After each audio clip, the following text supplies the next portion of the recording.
hay dos tipos de fuentes, nos vamos a encontrar con dos tipos de fuentes en realidad. En lo cotidiano nos vamos a encontrar con las fuentes ATX, pero hubo en un tiempo fuentes AT, que como dice en la filmina, se lo usaban las máquinas más antiguas, de Pentium 2 para atrás. En el curso seguramente vamos a ver alguna para que se observe su funcionamiento y las diferencias que tienen en particular con las AT, con las ATX. Y bueno, acá hay un pequeño recorte de las diferencias más grandes que podemos encontrar. Por un lado, se usaban, como les decía, en Pentium 2 y anteriores, o sea, Pentium 1, 386, 486, 586. La fuente salían desde la fuente dos cables, el P8 y el P9, que se conectaban a la motherboard, y también ciertos cables que iban conectados a discos rígidos y otros dispositivos como lectoras de CD. Después también una característica que es propia de estas fuentes es la de un cable que va a un botón de encendido. Ese botón de encendido era el encargado de encender la computadora y apagarla. Tal vez alguno de ustedes recordará en máquinas con Windows 98 generalmente, cuando uno apagaba el sistema, iba al botón de inicio, ponía apagar y el equipo se apagaba, salía una pantalla que decía ahora puede apagar el equipo. Ese cartel básicamente es un indicador de que las máquinas, esa máquina que estaban trabajando, era una máquina que tenía una fuente AT. ¿Por qué digo esto? Porque básicamente las máquinas que tienen fuentes AT no pueden apagar su fuente a menos que uno presione el botón. ¿Sí? Bien, en las fuentes ATX también vamos a encontrar que las fichas de conexión a la mother cambia. Ya no son dos cables llamados P8 y P9, en este caso es una ficha llamada P1 que contiene 20 o 24 contactos en los modelos genéricos, y también una cosa que la hace muy interesante es este hecho de que no necesita que yo presione un botón para prender o apagar la fuente, sino que en este conector de 20 o 24 contactos hay un cable en particular que le indica a la fuente que se debe encender cuando yo presiono el botón de encendido. El botón de encendido en este caso, en este tipo de máquina, no va conectado a la fuente, sino que va conectado un cable a la mother. Y cuando yo presiono el botón, la mother le dice a la fuente que se encienda. Por esta razón, cuando yo apago el equipo, lo que hace la mother es decirle a la fuente que ya se puede apagar.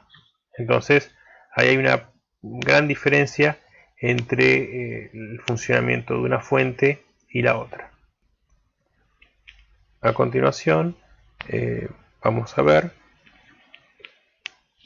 cómo son estos conectores, básicamente los que salen desde la fuente a la mother.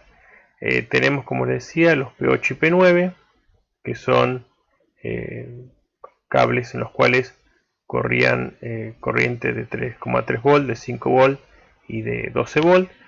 Perdón, de 3,3 volt, no, de 5 volt y 12 volt básicamente, y sus respectivos negativos. Acá tenemos un diagrama de cómo están distribuidos. Los cables rojos son de 5 volt, los cables amarillos de 12 volt. Y después tenemos los negros, que son los negativos, y tenemos los correspondientes voltajes negativos en este caso. Una cosa interesante de este tipo de cableado es que la ficha, el conector P8 y P9, se puede conectar de las dos maneras. A ver, con este se puede conectar, no quiere decir que sea correcto conectarlo, sino que la forma de la ficha, si ustedes observan, permite, porque no hay ninguna traba, ninguna mueca que impida que uno conecte el P8 en donde va el P9 y a la inversa, pero al conectarlos de manera equivocada, lo que uno puede hacer es quemar la máquina, ¿sí? Porque estaría pasando un voltaje por un lugar donde no debería. Entonces, ¿cuál es la manera sencilla de recordar cómo se conectan en las fichas P8 y P9 es recordar que los 4 cables negros van juntos, ¿sí? Que los cables negros van todos agrupados, entonces de esta manera no hay forma de errarle. Fíjense que si yo conectara el P8 donde va el P9 y el P9 donde va el P8, los cables negros me quedarían en los extremos. Entonces una manera de acordarse sencilla es siempre recordar que el P8 y P9, los cables negros, van juntos, ¿sí? Bien, pasamos a lo que es las fichas de las fuentes ATX, las que yo les decía que se llaman P1. Van a encontrar una distribución, en este caso tenemos la ficha de 20 pines. Acá vamos a encontrar cables de 3,3 volt, de 5 volt y de 12 volt. Van a encontrar también los cables negros, como vimos en la otra fuente, y también van a encontrar algunos conectores que tienen una funcionalidad particular. En particular, vamos a ver este Power On, el botón 14, el cable verde, que es el encargado de decirle a la fuente que se tiene que encender, ¿sí? Cuando nosotros queremos encender una fuente sin que esté conectada a una computadora, lo que hay que hacer es puentear estos dos pines, digamos, hacer un puente con algún ganchito, con algún clip, un pedacito de cable, y con esto puenteado, la fuente cree que la mother le dio la instrucción de que se encienda y empieza a funcionar, ¿sí? Empieza a girar el culo, empieza a alimentar a los distintos cables y yo puedo constatar, puedo medir que los voltajes que estén saliendo sean los correctos. También vamos a tener algunos otros cables que, por ejemplo, van a indicar que la fuente está funcionando correctamente, y también vamos a encontrar otros cables que van a indicar que la fuente está en espera. ¿Qué quiere decir esto? Es que está atenta a que la máquina, que la mother requiera, digamos, su encendido. Las fuentes, además del P8 y el P9 y el P1 que vimos recién, tiene otros cables. Ustedes pueden ver acá a lo lejos un conector que se llama Molex, pero también puede traer una variedad grande de otros tipos de cables. Voy a ver si puedo agrandar esto. Por ahí, como les decía, uno de los más conocidos es el Molex. Con este conector yo puedo justamente alimentar lo que es un disco rígido, lo que es una compactera. Esta es la versión vieja de este Molex, que es el Molex SATA, que también la funcionalidad y los cables son los mismos. Lo que vamos a ver más adelante es que muchos de los dispositivos que se han ido actualizando a través del tiempo han ido cambiando de fichas de alimentación. Así que hoy en la actualidad muchos de los, por ejemplo, discos rígidos son SATA y se alimentan con un cable de esta forma. También vamos a encontrar algún otro tipo de cable, ya en este caso son obsoletos. Este tipo de cable estaba destinado a lo que son las disqueteras, donde se ponían los disquetes. No sé si alguno ha visto alguna vez uno en su vida. El disquete era básicamente un cuadradito. Es más, lo tengo en el logo del aula virtual, me parece. Es un cuadradito finito donde uno podía guardar información como si fuera un pendrive. Esto es tecnología de hace 25-30 años atrás. Así también podemos encontrar otros tipos de cables que ya son obsoletos. Podemos encontrar también auxiliares de 12 volt. Esto por ahí es más común. Estos cables, que son 2 amarillos y 2 negros, se utilizan para alimentar sectores de la mother cercanos a lo que es el procesador. Vamos a ver que cuando armemos una máquina, si este cable no está conectado, la máquina no enciende la fuente, da la sensación de que la máquina va a funcionar porque giran todos los coolers, pero si falta este cable de alimentación, que es el que alimenta la zona del procesador, la mother no llega a encender nunca, no llega a dar video, ¿sí? Con encender me refiero a que justamente el equipo empiece a funcionar como debe ser, ¿sí? Dando video, permitiéndome acceso mínimo a lo que es la BIOS. Después, como les decía, cables de alimentación vamos a encontrar de varios tipos. Por ahí para alimentar la mother puede ser el de 20 pines o el de 24, yo les había dicho.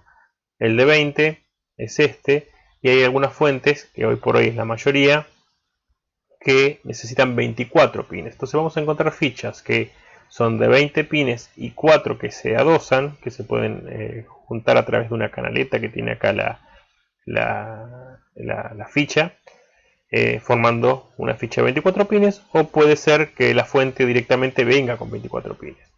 En este caso también uno tiene que prestar especial atención al momento de tener que reemplazar una fuente, de saber cuál es el tipo de conector o de conectores que necesito, ¿sí? Porque no es lo mismo que yo que compre una fuente que tenga Molex de este tipo a que tenga Molex de este tipo, ¿sí? Si yo tengo que conectar el dispositivo SATA y yo compro una fuente que me tiene conectores Molex de esta forma, voy a tener que comprar o cambiar la fuente, o comprar adaptadores que me permiten cambiar de esta fuente, de este tipo de ficha, perdón, a este otro. Así que bien, es muy importante al momento de cambiar una fuente ver, por ejemplo, la cantidad de watts que esta fuente tiene que devolver, y también qué tipo de fichas, de conectores yo necesito para conectar los distintos dispositivos que tiene la computadora. Después hay otros particulares que, por ejemplo, van a conectar a placas de video que tal vez necesiten más alimentación o una alimentación adicional. Esto por lo general uno lo puede comprar con la fuente, incluida la fuente, o también puede llegar a encontrar algún adaptador que adapte una ficha de este tipo o de este tipo a algo como esto, ¿sí? Porque no por ahí, por ejemplo, estos conectores que tenemos acá no es algo muy común. Después también podemos llegar a encontrar también este es de floppy, que era similar al inicial, que haya algún lector de tarjetas, por ejemplo, que necesite esa alimentación. Como digo, todo este extremo que vemos acá son extremos, son conectores que no son del todo usados.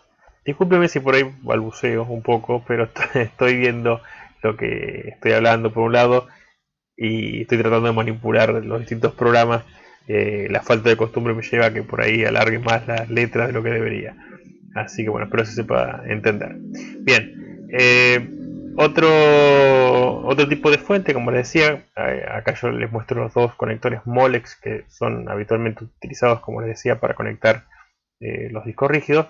Hay fuentes que traen un par de cada uno, ¿sí? Hay dos Molex para dispositivos IDE y dos Molex para dispositivos SATA. Como digo, esto es muy importante al momento de comprar una fuente nueva, que si yo tengo la posibilidad de comprar con esta disposición, si la necesito, poder hacerlo, ¿sí? Hoy por hoy este Molex, el Molex para que se conecten 4 pines, está bastante obsoleto, por ahí hasta incluso es muy difícil de encontrar, pero bueno, es algo que hay que tener realmente en cuenta.